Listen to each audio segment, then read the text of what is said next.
অবশেষে রাজনৈতিক দল নিবন্ধন ইস্যুতে বাংলাদেশ আম জনগণ পার্টির শুনানি হয়েছে নির্বাচন কমিশনে।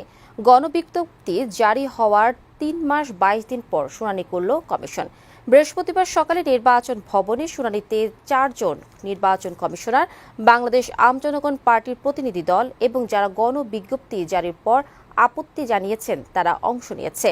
প্রধান নির্বাচন কমিশনার এএম নাসির উদ্দিন ও নির্বাচন কমিশনের সিনিয়র সচিব আক্তার আহমেদ শুনানিতে ছিলেন না।